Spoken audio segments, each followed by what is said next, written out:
What if I told you the key to our health isn't just about what we eat or how much we exercise? What if it's really about our relationship with the most powerful force in our solar system? Well, today, we're going to decode biooptimization and look at how our bodies are designed to perfectly sync up with the sun. So let's start with a puzzle, a real modern paradox. We live in this incredible age of technological and medical miracles, right? Yet so many of us feel constantly drained, foggy-headed, and just susceptible to all sorts of illnesses. The real question is why? How can both of those things be true at the same time? Well, the answer is way simpler, and honestly more profound than you might think. It's this: we have forgotten that we are, fundamentally, creatures of light.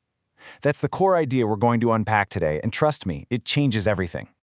Okay, so what does that even mean, to be creatures of light? It means we have to face a pretty stark reality.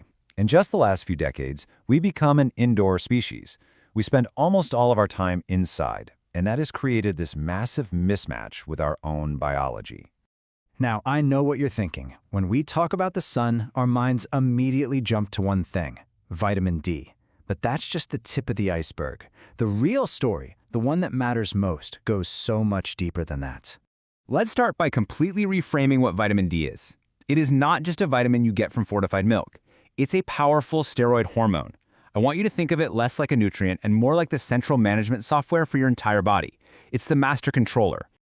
And just how powerful is this software? Get this. This single hormone has a key to your cell's command center. It walks right in and communicates with over 2,000 of your genes. It's giving them instructions on literally everything, from how to fight off viruses to how to repair your DNA. So here's the crucial point. When your vitamin D levels are low, it's like your body's operating system starts to crash. You get system errors. And this leads directly to a massive drop in energy production inside your mitochondria, your cellular power plants. This is the root cause of so many chronic diseases and that feeling of just being tired all the time. But the story doesn't stop with vitamin D. Not even close. You see, the most significant part of the sun's influence is actually hidden from our view. It's the invisible part of the solar spectrum that holds a major key to our health. Take a look at this. This breakdown of the sun's energy is so revealing. We get so fixated on that little 7% of UV light because of vitamin D, but look at this. A whopping 52% of the sun's energy is near-infrared light, and it is completely invisible to the human eye.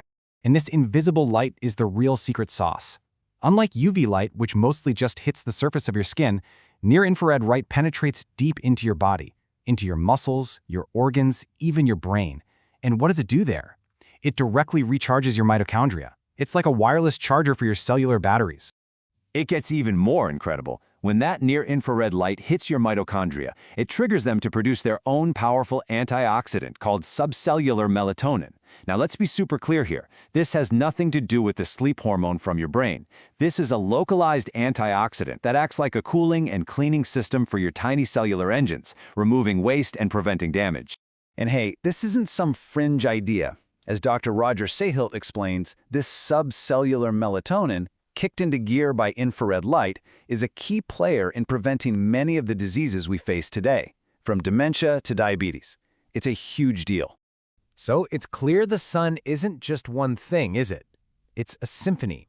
It's a complex harmony of different light frequencies, all playing their part to regulate our biology. So let's decode that symphony. You see, the kind of light the sun puts out changes all day long, and it sends a sequence of different signals to our body. The red light at dawn actually prepares our skin for the stronger light to come. The blue light in the morning resets our internal biological clock. Then, midday brings that critical UVB we need for vitamin D. And finally, the red light of sunset tells our body to start its nightly repair cycle. It's a perfect system. And even within that little slice of UV light, there's a fascinating dance going on. UVA rays, they're around all day long, and they help lower our blood pressure. But the UVB rays, the ones that produce our master hormone, vitamin D, they only show up for a few hours when the sun is high in the sky. We need both to be healthy. To really understand how critical this whole solar symphony is, just think about this. A major study out of Sweden found that when you look at overall mortality risk, completely avoiding the sun is just as dangerous as smoking. Let that sink in for a second. That fact alone should completely change how we talk about sun exposure. Okay, this information is powerful, right? But knowledge isn't much good if you don't know how to use it. So that brings us to the really practical part. your biohacker protocol. How do we apply this stuff? And let's start by tackling a really common frustration.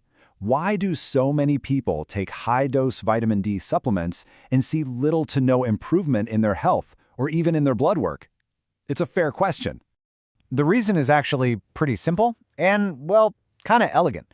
Remember that symphony analogy? Vitamin D is the conductor. It can stand up there and wave its baton all day long, but if there's no orchestra on stage, you're not going to hear any music. That orchestra is made up of essential nutrients we call cofactors. And this orchestra has 3 star players. First up, magnesium. Think of it as the switch that actually turns vitamin D on. Without it, the hormone is useless. Second is vitamin K2. It's the traffic cop that makes sure calcium goes into your bones and teeth and stays out of your arteries. And third, we have zinc. That's the key that allows vitamin D to actually bind to your DNA and give its instructions. You need all 3, or the whole system just failed. So this all leads to a fundamental, and I mean fundamental shift in perspective. We have got to stop thinking about sunlight as just some environmental factor. It is a true macronutrient. It's every bit as essential to our survival and our health as the oxygen we breathe, the water we drink, or the food we eat. So the final question is a simple one. Knowing that our bodies are literally designed, hardwired even, to be powered by the sun, are you ready to step back into the light?